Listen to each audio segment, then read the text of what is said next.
Hello and welcome to Tennessee Informer. Thank you all for taking the time to join us this evening. Our program tonight has a multitude of important questions that have been raised concerning a particular organization that's located over in McMinnville. This is the ISHA Foundation. We're trying to figure out, is this a legitimate 501c3 nonprofit? Is it a private club? Is it a cult?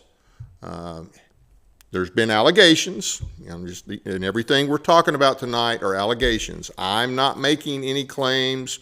Kill Media is not making any claims. Our guest obviously has some information, but we're not making any claims. But, asking the question, has there been sexual abuse of the members of this organization or of the employees? What about the deaths of those affiliated with ISHA? They've occurred, including some suicides. Is the foundation involved in Ponzi schemes and other illegal activity? Why does it own property in 3 counties in Tennessee? And how is it able to rake in millions of dollars? Who's behind it all? Who's getting rich from it? Tonight we'll be talking with one local woman who has some information and apparent answers to at least some of this and other things that we haven't brought up yet, and you're going to want to hear this. Vanessa Miller, she's a concerned citizen. She's our special guest this evening. She's ready to reveal everything she's dug up and discovered about this interesting enterprise. Stay tuned for Unmasking ISHA, Faith versus Falsehood in McMinnville. But first, it's time for the Informer Report.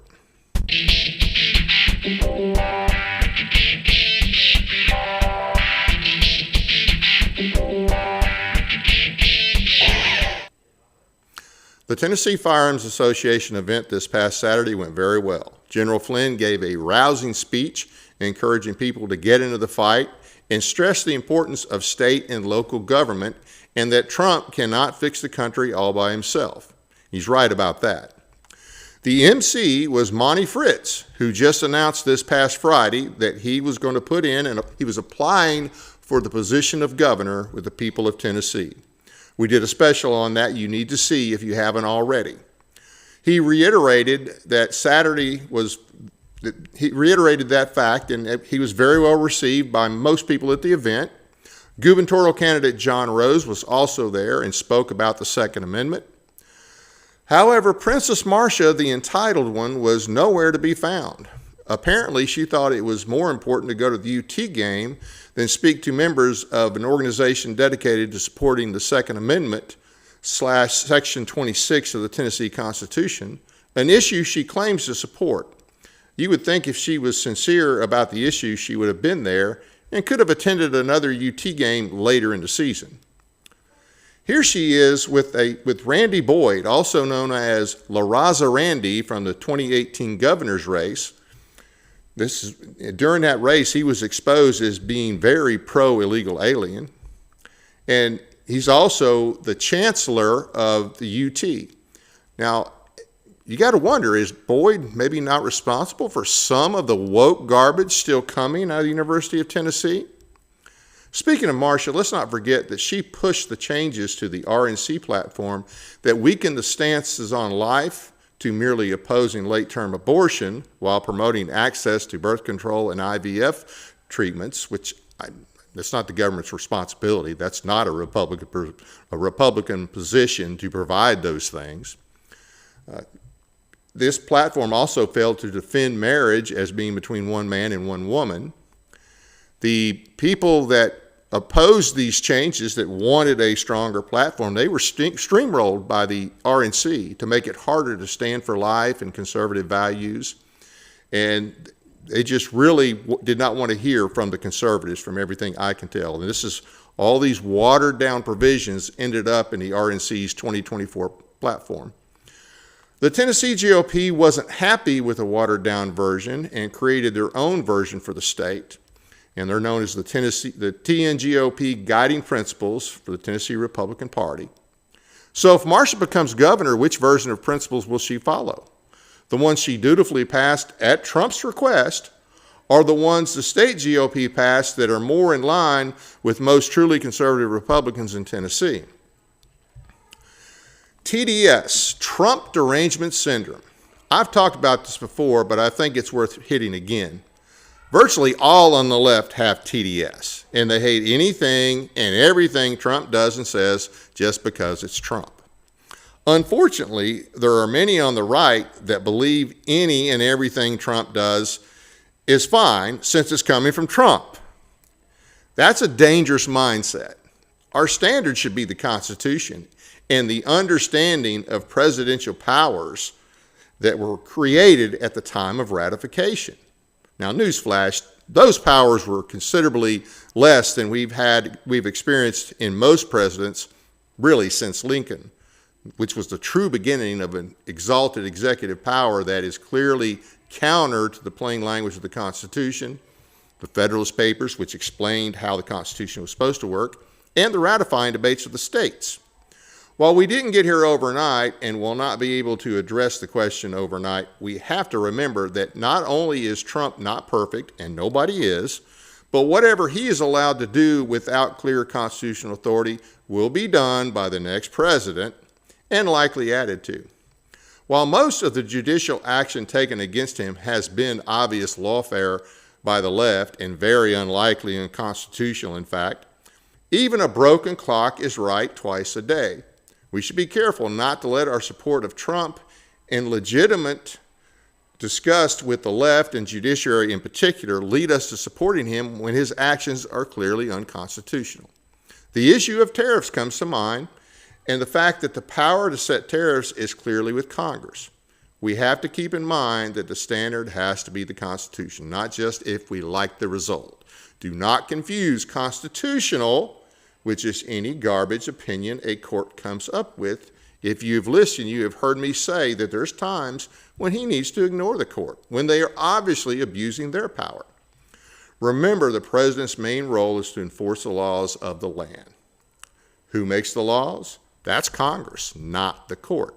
Who is required to force any action from the court?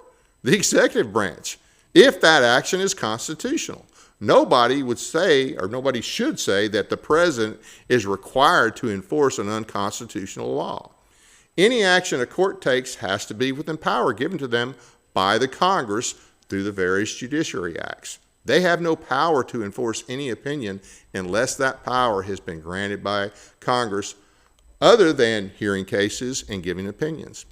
All those opinions are intended to be binding in accordance with the Constitution. Now, that leads to the next story of the day. Who can fix and control our courts? Congress has the power under Article 3, Section 2 of the Constitution to limit the appellate jurisdiction of all courts, including the Supreme Court. They can make regulations to the court. So if you want to end lawfare against Trump, then ask your rep and senator when they are going to pass legislation reigning in the courts. The anticipation of lower than expected job numbers, President Trump said, recently said that the real numbers would be in about a year from now, after the completion of several unnamed but very large projects. In fairness to Trump, it's going to take some time to rebuild the economy and the opportunity for job creation, so hopefully his prediction will come true. And Donald Trump said this ahead of a recent jobs report. Real numbers will come in a year from now. And that wraps up this installment of the Informer Report. If you have a news story that you want to alert us to, be sure to send us an email at tninformer.tv@gmail.com.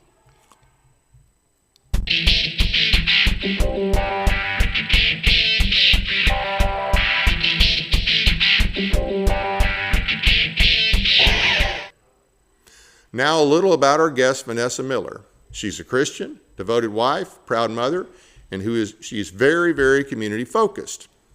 She's a passionate volunteer and proud American. She believes in serving others. Her academic areas are rooted in political science and history. She spent 20 years in the workforce and 7 years as a homeschool teacher. Well, thank you for joining us. How are you doing today? Hello, Dave. Thank you for having me. I'm much better than I deserve. Well, I know we got a lot of ground to cover. You got a lot of good information, and I just want to reiterate before we start, okay, Tennessee Informer, Kill Media, we're not making any accusations. You're bringing us the information to us and the audience of what you have found. So let's start off with, what type of organization does ISHA Foundation claim to be, and who runs this?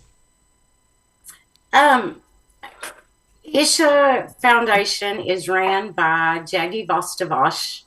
And before we go any further, Dave, I would like to first apologize to any of my Indian friends or Hindu friends for my mispronunciation.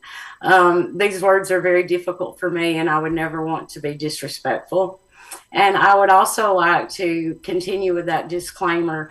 All the information that I will be sharing with your audience today is information that has been taken from IRS tax documents, from ISHA's own literature, from their own confidentiality agreements, from forms that their participants are required to sign for participation, and from statements from ex-volunteers who have left the organization and are fearful for their life.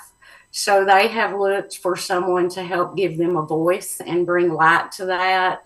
And that is all I'm trying to do. On February 9th, ISHA went to our local newspaper and bragged about the yogic city that they were going to build in our county. And they discussed the thousands of people that they would be bringing to the community. And this concerned me greatly. ISHA, by their tax certification, is supposed to support soil preservation. They are supposed to support international relief and health treatment facilities for the poor. And so when I found out they were building this community that would house its own convention center, its own 18-hole golf course, it already houses its own school, and that they were requesting more water and electricity than our county's infrastructure could support, I became very concerned. And so I started doing some research, and I reached out to local podcaster Kelly Walker with Warren First, and she gave me a platform to start discussing this story and bringing it to the public. And so ISHA's tax classifications by IRS code are a little different than what they portray to the public. And to the public, they portray themselves as a yoga center, which they are, but it's a very expensive yoga center. And it requires you to be a participant of a program called Inner Engineering. And this Inner Engineering. Yes, sir. Yes, sir. And something that I think is important to point out is that I'll be referring to the founder of this organization by his nickname, which is Jaggy. Okay. A lot of the followers refer to him as Sadhguru. As a Christian, I can't do that. My God's a little jealous. So Mr. Vostavash, or Jaggy, if you will, is the founder of this organization. And in India, he was a businessman. And so he was a private businessman who decided that yoga might be something that he was very interested in, and decided that he had a calling to become a guru. And in the Indian culture, what I'm finding out, and with Hinduism, often they do follow a guru. However, my claim would be that this individual is not a guru, is that he is a very creative entrepreneur who has learned how to use the tax system to grow wealth for himself and his inner sanctum. So he's an accomplished guru. Yes, sir. Yes, sir. And so as I wrote the first story, and Kelly and I talked about it on her podcast, we began receiving emails and messages from people around the world. And then documents began being left at my car on Main Street. And I came home to boxes of documents Wow. from ISHA that people wanted me to have.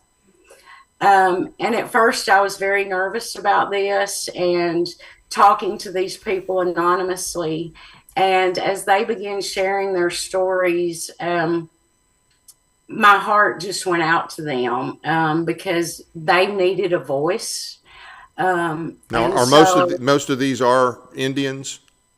they are from the Indian American population and Americans. And so I guess, Dave, I'm just doing my best and fair and present the facts that I have.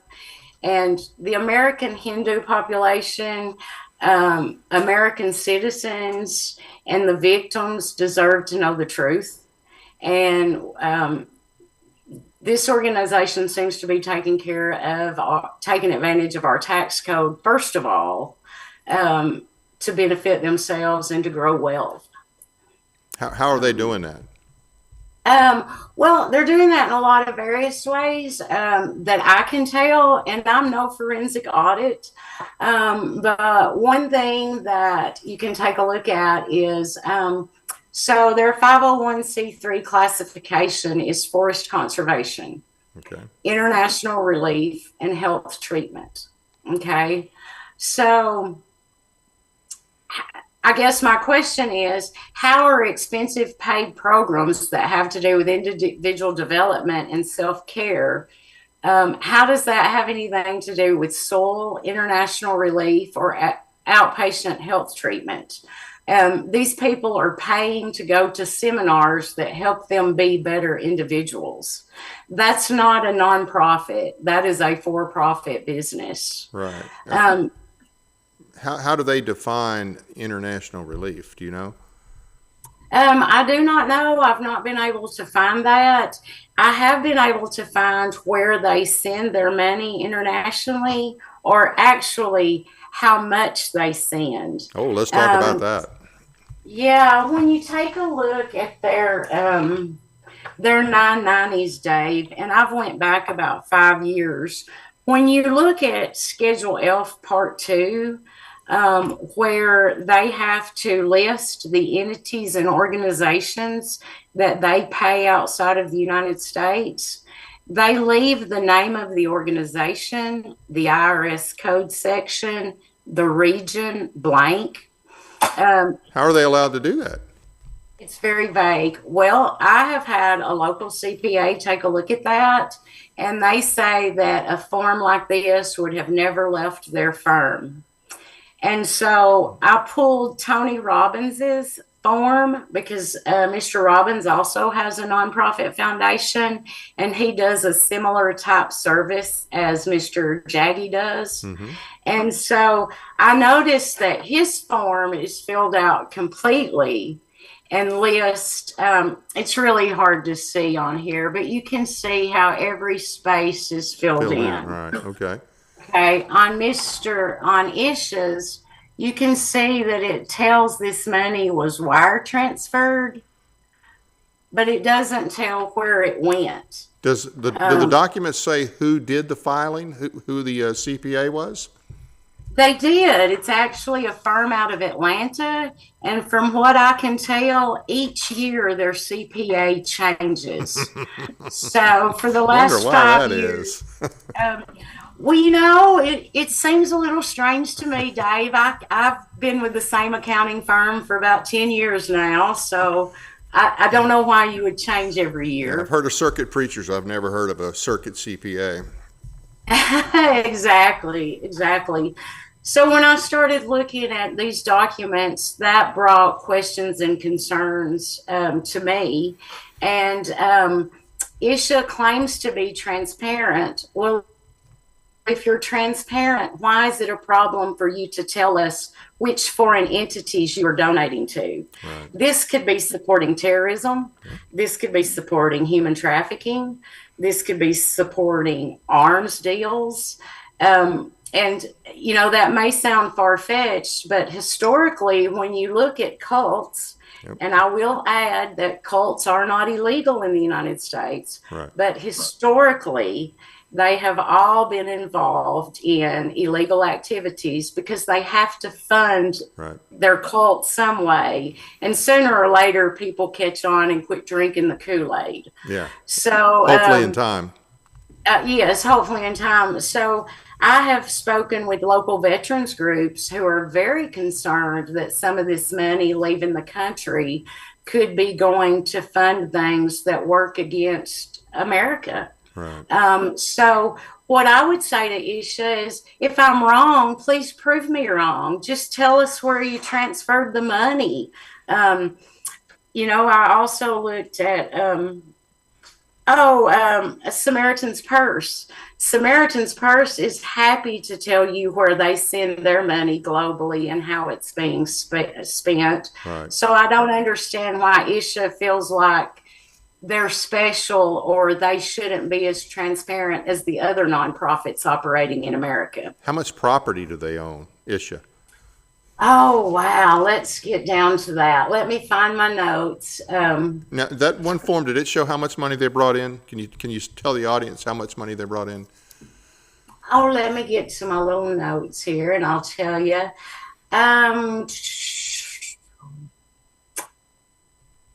Let me see here. Bear with me just a second. Some interesting figures out there. You go. You can see there, that's what the Secretary of State shows as their revenue, and you can see how it's grown since they started here. Can you call that out? I can't see it from on the.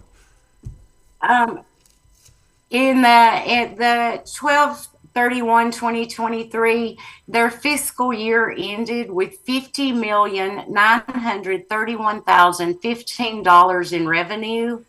And out of that revenue, according to their tax record, they only donated $2,146,000.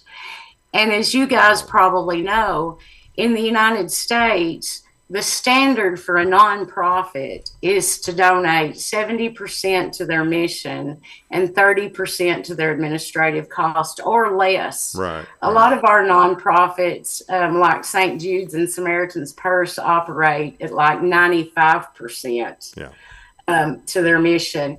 So ISHA is giving far less than that to their mission, but they continue to build wealth and grow their property acquisitions.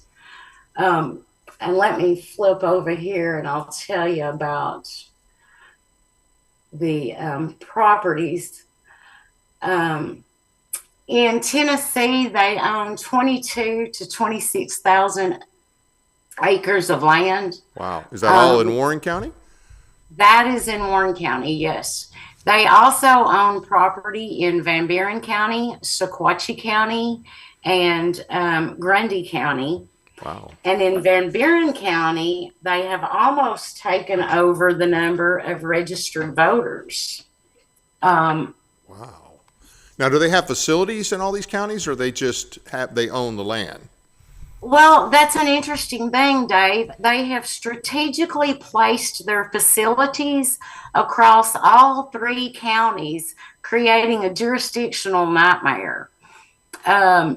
They have buildings that sit on both sides of the county. They have housing that sits in multiple counties.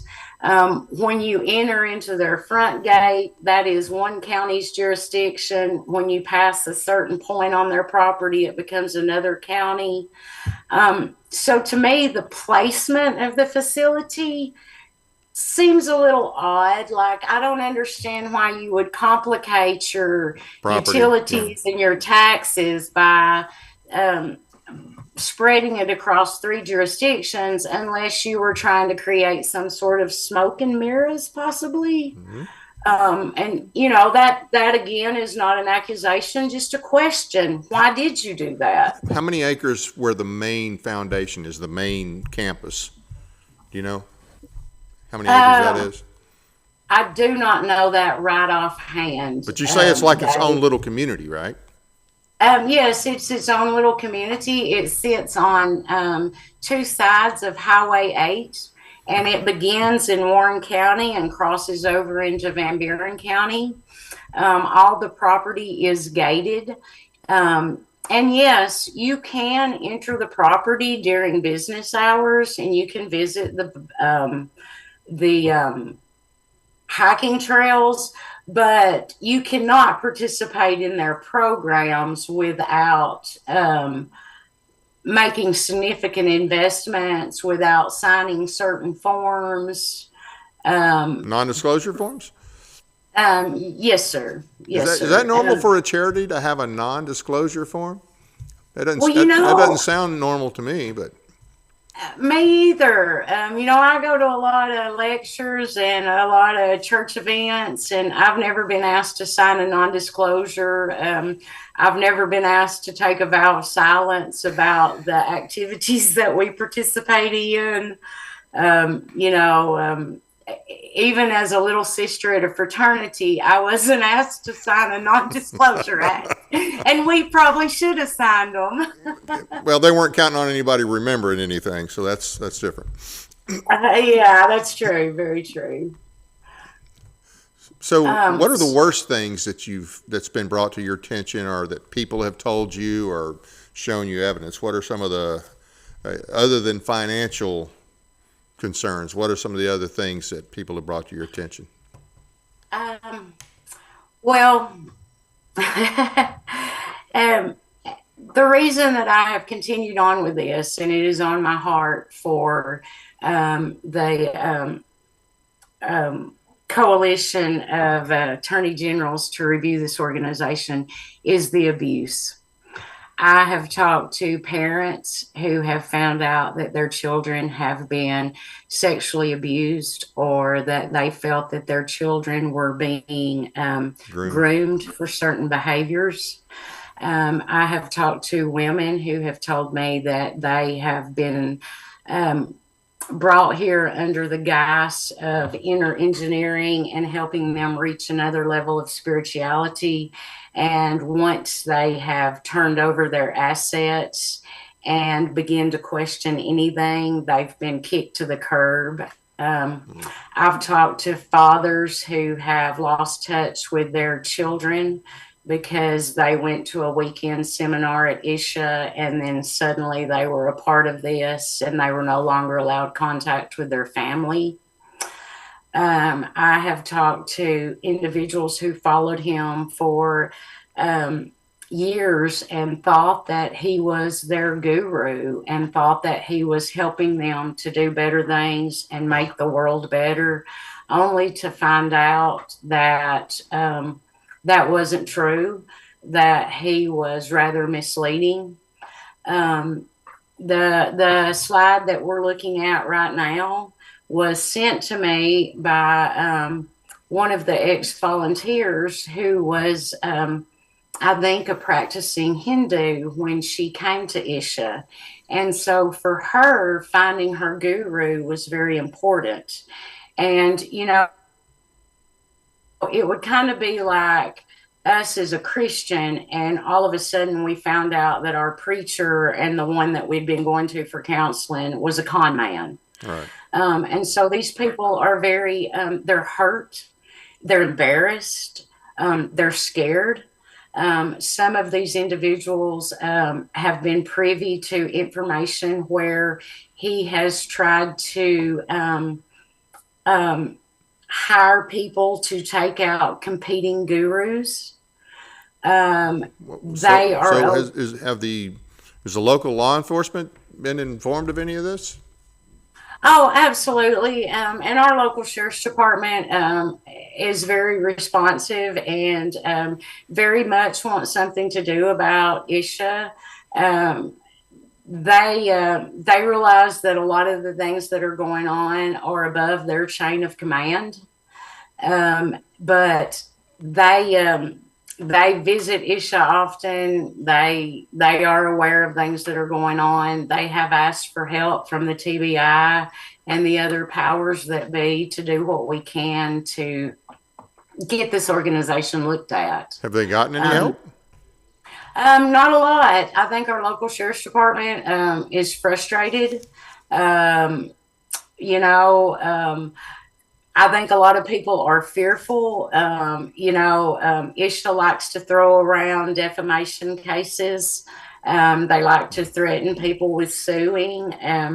They have been adamant in their, they actually done a response to some of the questions we asked, which was kind of interesting. But even in their response, and I quote, it says that, let's see right here, the, well, let's see, we have filed civil lawsuits against individuals who are defaming us, and we will cooperate fully with any forms of investigations to prove this. So it seems to me like a little fear mongering. Yeah. Hey, Kevin, can you put the victims list back up there? Because I noticed one of the victims, one of the people that died there, I don't remember his call, but it was actually from Paris. I think it was on the other slide. Yes, we're. I think there's a slide of the 3 deaths. Yes, there. And what do we know about those? I mean, were those? Well, there have been a lot of, if you go online and you look up these 3 deaths, you can find all kinds of crazy things. And, like, for example, the part about the organ harvester, that information was taken from the website. But I have read that young man's autopsy report and have seen that.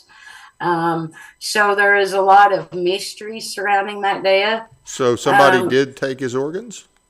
That was not verified. Supposedly that young man was an organ harvester who was visiting ISHA for that purpose. I don't know, but there is a lot of information out there about that. But the young man did die while he was at ISHA. Then the young man from Paris, Tennessee, I actually read his autopsy report, and it was listed as a suicide. But it is my understanding from some of the volunteers that knew him is that he began to speak out about some of the things that he was seeing going on. And then Mr. Ponday that was there, it's my understanding he was a member of Jaggie's Inner Sanctum and that he helped with the bookkeeping. Okay. And so those things aren't being revealed necessarily, but all of the volunteers that I've spoken with that have left maintain that those things are true about those deaths. And then if you flip to that next side, you'll see that there's a total of 12 deaths associated at the yoga center in India. And of course, the first one is beginning with his wife, who he was charged with her murder. However, he was not prosecuted, but her family maintains that he was responsible for her death. Not prosecuted or not convicted?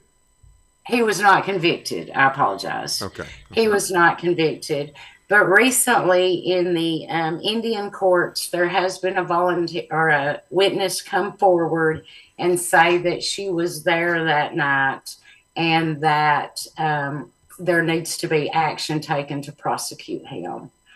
And then, as you can see, quite a few more suicides. One thing that all of the volunteers maintain is that Jaggy values mercury and that a lot of the water that they drink and that the food that they take has been infused with mercury. Now, this I have not verified, but that's an odd claim, but they claim that they are controlled through their food, sleep deprivation, the chanting. I think I have a slide somewhere about what a cult is. And So let me ask take you something. They're controlled, so how are they able to get their message out? How are they able to get in touch with you? Most of the ones I'm working with have left and are currently in hiding. And one family I've talked to, um, I'm not at liberty to say what states that they're in, Right. but I have talked to people from India. I've talked to people from Canada. I've talked to people from Florida. I've talked to people all the way to Texas, spanning at least 6 states. Wow. So, and all of these people are telling me the same kinds of things. And so it just, when it looks like a duck or it quacks like a duck and it walks like a duck, maybe it's a duck. Yeah. I just want to check and see, and they talk about being transparent. However, we've never seen Jaggy in McMinnville. He's never come to a county court meeting to tell us about his organization or all the wonderful things it's doing. He does send his lawyer to tell us about the things that he's doing. And some of the employees that are on the high end of the spectrum at ISHA. But I think it's a little bizarre that the president of a nonprofit wouldn't at least address the county court or maybe the concerned citizens. Right. But he's chosen not to. And I think that's a bit suspicious. So you said your local law enforcement, they're aware of what's going on, and I guess they've asked for help from the TBI. And now I think we talked before we started, something was mentioned about the comptroller. Because the comptroller could look at the tax documents, right? Right, Dave. And I really think that's where the responsibility falls. I think the responsibility falls on our comptroller. I think it falls on the IRS to do their job and monitor these nonprofits. I think that I'm trying to get up here to my notes. I think that the IRS has responsibility in this. I think the coalition of attorney generals who are supposed to monitor nonprofits and make sure that they're operating under their assigned codes should take a look at this. Something interesting, they want to talk about how much money they pay.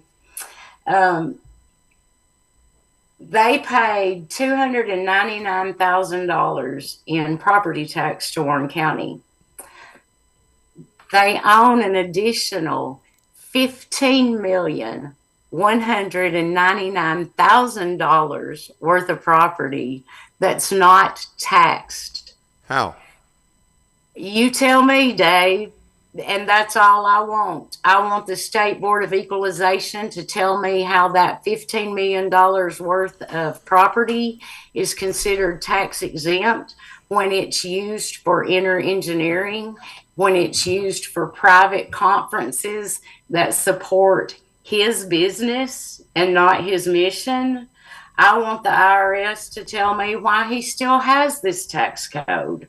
Yeah. So, no, the State Board of Equalization is not answering my questions. The comptroller is not, nor is the Attorney General. So, what about the local government? I'm curious, has the local government, the local county commission, the local property assessor, have they tried to get the comptroller and get the other agencies in the state to look into this?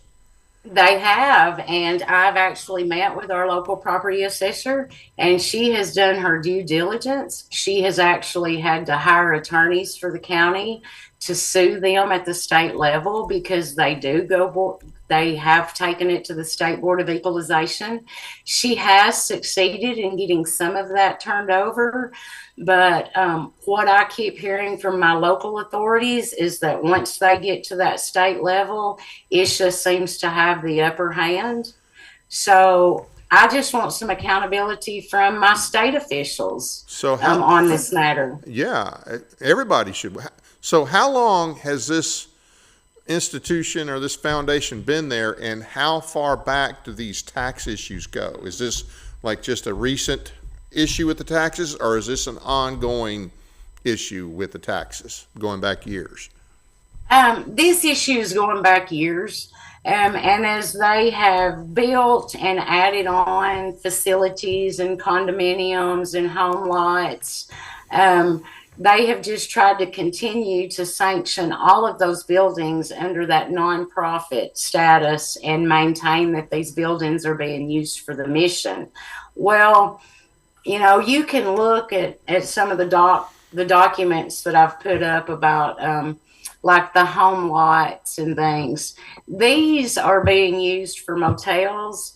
They're being used for overnight stays when these people come in from out of town.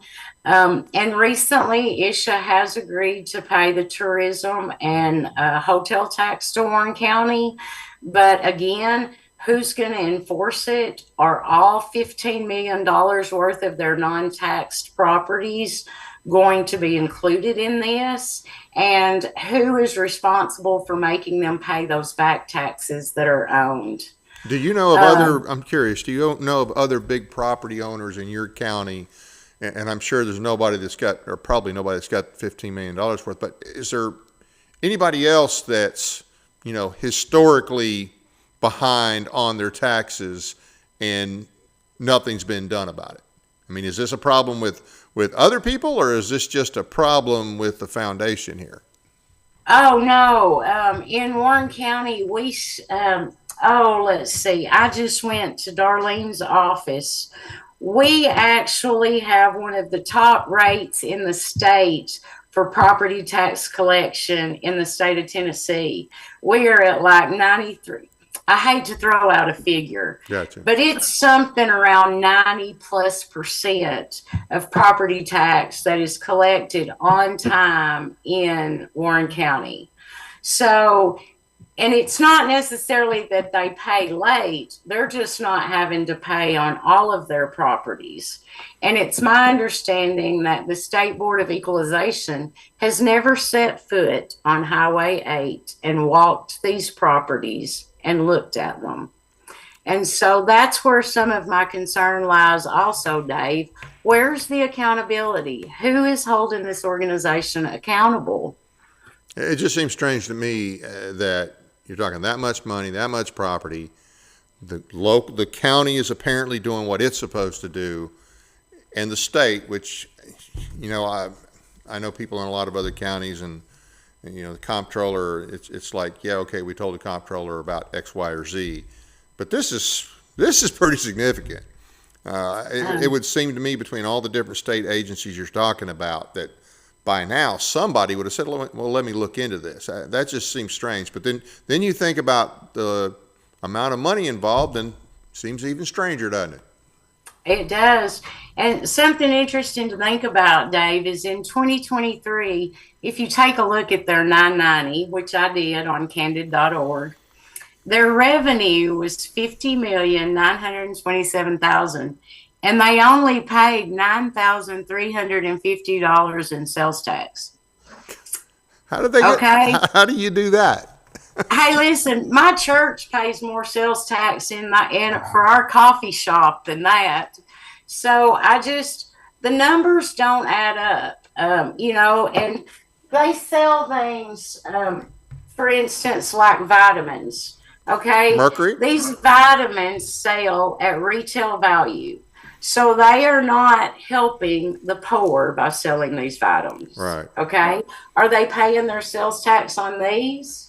Are they paying their sales tax on their sacred walks that start at $10,000 a day? What? To stay at their facility for a weekend program, you're looking at $1,200. They go from $1,200 to $20,000.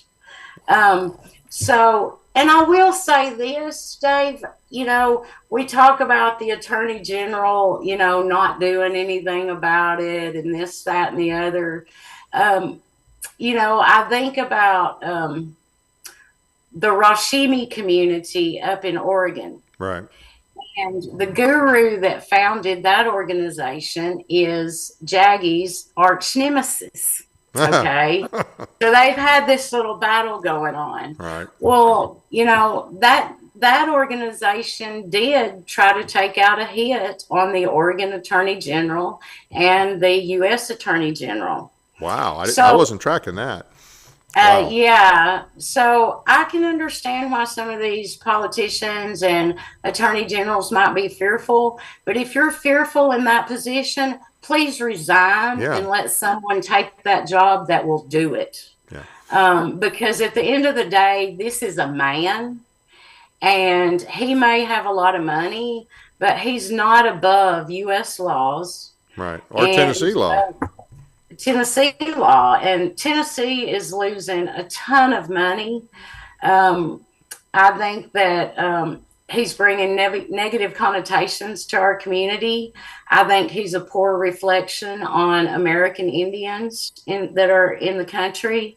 And I just want somebody to take a look at it, or I want them to come on and debunk all this stuff. Right. Explain it to me.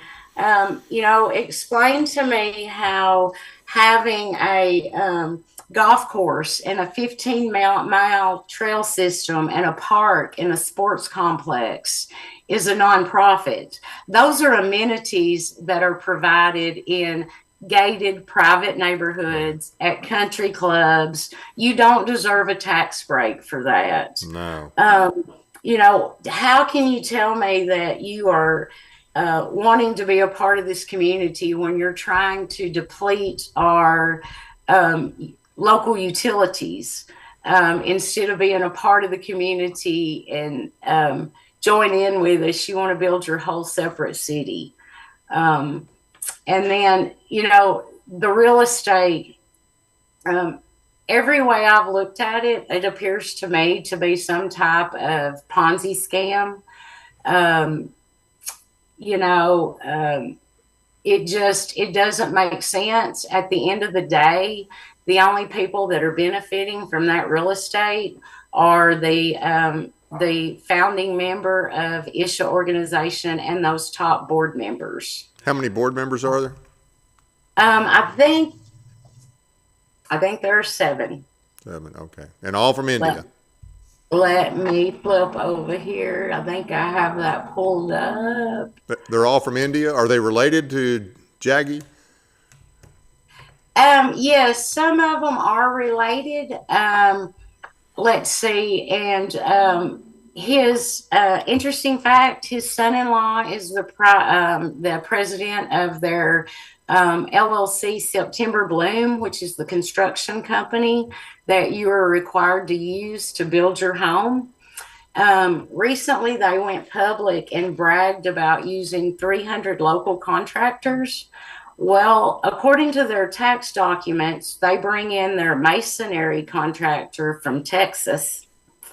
Their electrical contractor comes from Christiana, Tennessee, and I can't really find any local contractors that work for them. Wow. What about volunteers? How are the volunteers treated? Oh, goodness. If you ask the ones that have left, very poorly. In what way? Talking physical abuse or? Not so much physical. It's more grooming, mental abuse, sleep deprivation. They're allowed 2 meals a day. Basically, they are paid wages that are so low they're not required to file their federal income taxes. So when they talk about us, making money off all these volunteers, no, we're not.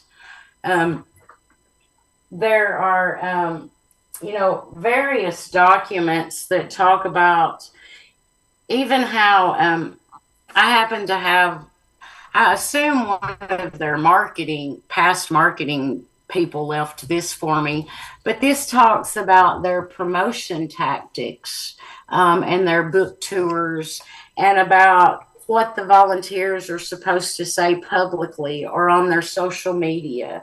So it's very controlled. Yeah. This particular document is where they participate in one of the programs, and in this program, they have to understand that they must be in complete silence without any form of communication with anybody is absolutely essential. Non-compliance will jeopardize your benefits of the program. You have to declare non-communication from the outside world. Yeah, that's a cult. So, Sounds like a cult to me.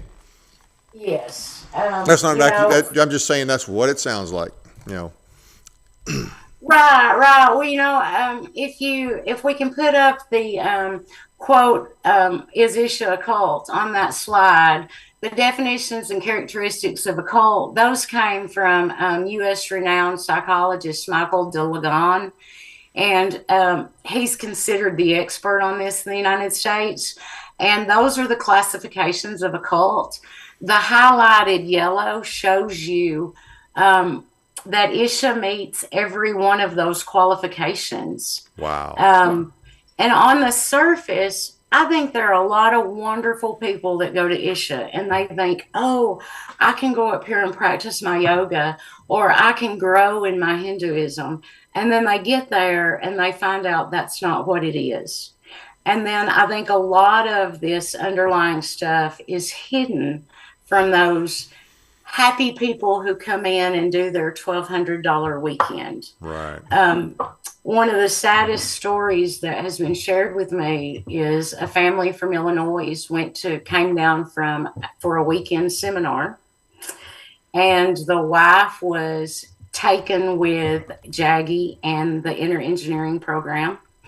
And she told her husband that she wanted to move to Warren County, Tennessee and be a part of this.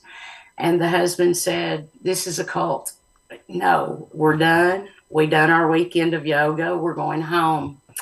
She served him with divorce papers, drained the bank account, brought the children to Warren County. Once ISHA was in control of her assets, the husband came, got his children, divorced his wife, and now this individual lives in a homeless shelter here in the county and is rebuilding her life. I know another woman who was recruited here to mine Bitcoin. They are evidently, a lot of the volunteers are cryptocurrency miners. Oh, wow. Which brings up some concerns for me. This particular lady was recruited here to do that. And upon doing that, it is something she had worked in previously. She began having questions about the volumes of money that was being moved and why it would disappear so quickly from certain accounts. She was quickly moved to gardening and later blackballed from the organization. I recently talked to a family. I don't know if you know this, but Houston, Texas has one of the largest Hindu populations in the U.S. right now. No, I didn't know that. And I think it's, fairly peaceful. I think they've just all ended up living in that area. I recently talked to a gentleman who has insisted on remaining nameless, who moved his family here because he thought it was going to be a community where they could grow and, just live a better life. And he put his children in the school. They spent 2 months here. He's cutting his losses and going back. He said he was not going to subject his children to this. And so I just keep hearing these things. And these individuals that are sharing them have unfortunately signed this confidentiality agreement. And they can be sued. They can, that's a scary thing to think about being sued. Right. I didn't sign that confidentiality agreement. And when ISHA chose to be a nonprofit 501c3, that give me the permission to look and to review them. And I think that every citizen should review nonprofits that they're interested in, certainly ones that we donate to. I mean, that's really how we self-govern them, correct? We make sure they're doing what they're supposed to, and then we send them a check, or we don't. Right. But everything that I found about this organization just it brings up more and more questions about the tax classification. And then when I talk to these mothers and these fathers and these individuals who were simply looking for a higher power, or because they wanted to help develop impoverished nations in India, and then they were taken advantage of, it breaks my heart, and I want to. There's something is not right about this. That's for sure. And I agree, Dave. I agree, and I think the powers that be really need to take a look at it and help us get to the bottom of it. Absolutely. Any closing thoughts? Oh gosh, I feel like I haven't done anybody justice today. We've covered quite a bit of ground here. I mean, this, you've covered enough ground tonight that somebody should be looking into this, and if we have to, we'll bring you back. I will ask this. You said that you're on a local podcast. Can you give the information for that? So maybe if people wanted more background or wanted to know more about the history, what that podcast is, if that's something you want to put out. Yes, I'll tell you what, I'll let me make a closing remark real quickly, and then I'll let Kelly give the information about the podcast, if that's okay. Sure, yeah. I guess, Dave, my main goal in this is that I would like a full review of the organizations, and not just ISHA Foundation, the LLCs and the various nonprofits that he has filed underneath ISHA. I'd like a forensic audit. I would like their tax status removed and them made subject to the rules and regulations of every other private business owner in the U.S. Yep. And I want the victims to know they have a voice. He is just a man, and in America, their voice matters. I don't want these people to be fearful of leaving the organization.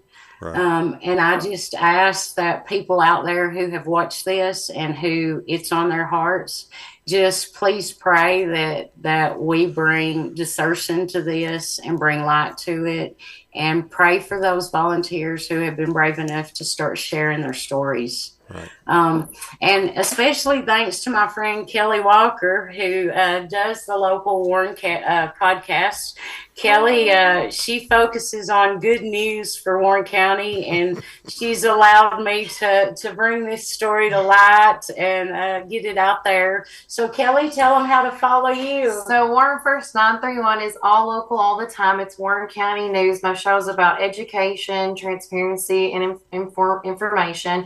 And again, it's the local voice is what my newspaper is called. And if anybody has a concern or anything, they've always called us. And if you're watching, 931-369-3050. But we have a website. We do 10 social medias, everything from Facebook to Instagram to Spotify to YouTube, TikTok, you name it, we're on it. So anybody that wants to look, go on Facebook and just find our beautiful sunshine with a microphone on it. And that's the easiest way to get on our show. But my show is all about bringing the positive news. And then sometimes, just like with your show, Dave, we got to talk about the hard stuff and the tough stuff that a lot of people don't. And there's a lot of victims that have come to me and Vanessa. There's a lot of people that, that may feel insecure because they don't want to feel like I'm asking a dumb question. My philosophy is there's no such thing as a dumb question. So you come and ask me and I'll find out for you. Sounds good. I got a couple. Hey, Vanessa, if you get more information, we can definitely have you back on the show. But so who is your U.S. and your state rep for that area? Our state representative is Janice Boland. No, she's your senator. I'm sorry. Our senator is Senator Janice Boland. Our state representative is Mr. Charles Curtis. He must be new. Paul Okay. Sherrill. And Oh, who is I'm your, sorry. Paul Sherrill. I misspoke on that one. Charles is our previous one. Paul Sherrill. Paul Sherrill is Paul our Sherrill? new one. Okay. I apologize. Yeah, there. and your U.S. Um, rep is? our U.S. representative is, oh my Scott Desjardins. goodness, yes, you're giving me a history test. Scott Desjardins Okay. and Haggerty and Marsha Blackburn, of course, are Right. state, Yeah. our U.S. Okay, so have any of them been notified of this? Yes, I have notified Senator Blackburn. Senator Boland has been very helpful with this. We have reached out to her, and I'm counting on her to arrange a meeting with the Attorney General for us. We have been reaching out to the Comptroller's office. We have reached out to ICE. We have reached out to the TBI. I have sent all this information to the IRS. I recently reached out to Tulsi because she is one of my favorite national leaders right now. And as a practicing Hindu, I feel like this might be a story that's important to her. Other than Janice, has anybody returned? Any of these other officials, have they returned your calls, or are they looking into it, or are you just getting blown off? Trey Hargett. Trey Hargett reached back out to me when we turned in the paperwork, and he was not as helpful as I thought he would be. He may have needed a drink. I don't know. Anyway. I'm going to be nice though. But I have not got the response that I thought I would have gotten. But you know what, Dave? You start reviewing how our government has handled cults in the past and what happens when one needs to be resolved. You know, Branch Davidian's a perfect example of what happened when the federal government they seem to wait too late in these matters. Yeah. And I don't want that to happen to McMinnville. Right. I don't want that to happen to Warren County or Van Buren County. I don't want that to happen to the victims. I don't want to see anybody else die over this. Right. I don't want to have to see the FBI storm ISHA one day. Yeah. I would just like maybe some accountability beforehand, and maybe this could be handled a little differently than they have been in the past. Yeah. Well, it seems to me like there's a lot to handle there. But hey, thank you both for coming on. And there is the website. If you look up there, if you want to know a little more about the foundation, it's there. I encourage you to go check it out. We'll probably have to have a second show on this, and let me know when you get whether you get more information on what's going on inside, or whether you get finally some help from the state or the feds, for that matter. So. Absolutely, Dave. I'd love that, and I'll definitely keep you informed. And anyone that wants to reach out to me, any volunteers that might be watching that are fearful and want to talk to somebody, I promise them anonymity, but reach out. I'll listen to your story. Well, hey, thanks again, and we'll definitely get back with you. I want to thank the audience for taking the time to watch the program tonight. It doesn't cost anything to subscribe, so please be sure to hit the like and subscribe buttons, as well as the notification bell, so you never miss an episode. We appreciate your support. Thanks again to Jonathan and Mary for their financial support from July through September.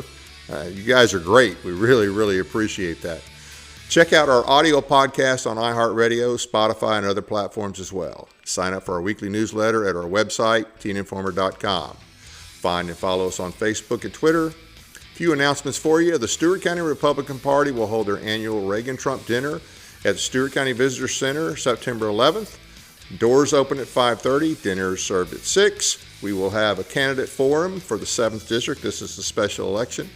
Tickets are $25. A table of 6 is $120. And guys, we are just about full. We are just about out of tables. Call Dave at 931-237-1026 for tickets. We are going to live stream that through the Tennessee Informer, just so you know. We the People of West Tennessee presents the Nullification Past and Present, Tennessee Citizens for State Sovereignty. That's an organization that I've talked about. I'm the co-founder. It's a great organization. This event is Tuesday, September 16th from 6 to 8. Jackson First Assembly, 1027 West Forest Jackson, and Danny Blitz will be giving the talk. The next announcement is for our second show tonight, Shahram Hadian, Battle for America, Islamic Sabotage and Our Response. This will be at the White County Republican Party Courthouse. That's 1 East Bachram Way, Sparta, Tennessee, September 22nd, 6 p.m. September 17th from 6 to 9, Monty Fritz, who is running for governor, will have a meet and greet for him at the Keystone Resort in Loretto, Tennessee. If you go to the site there's a number you need to call to reserve a spot. It doesn't cost you anything other than you do have to buy a meal, and they're not outrageous, okay? So look that one up, and we want to have a good show in there. Our second guest tonight, as I said a minute ago, will be Pastor Shahram Hadian, a convert to Christianity from Islam who heads the Truth and Love Ministry. He'll be discussing the threat of the Red-Green Alliance and the reality of Muslims and Marxists actually working together to take down America. You definitely need to hear this. Next Monday, 7 p.m., we'll ask, who were the Anti-Federalists and what do we need to know about them? And our guest will be William Watkins Jr. from the Independent Institute. He joins us to explain why understanding this group is key to understanding the full intent of our U.S. Constitution. And then later that evening at 8:30 for our second show, Ann McLean of the Virginia Council joins us to talk about the legal fight against the city of Richmond and the unrelenting Marxist attacks on Confederate monuments. Who are they going to target next? Hope you can join us. That's it for now. Good night from Paris, Tennessee, that is.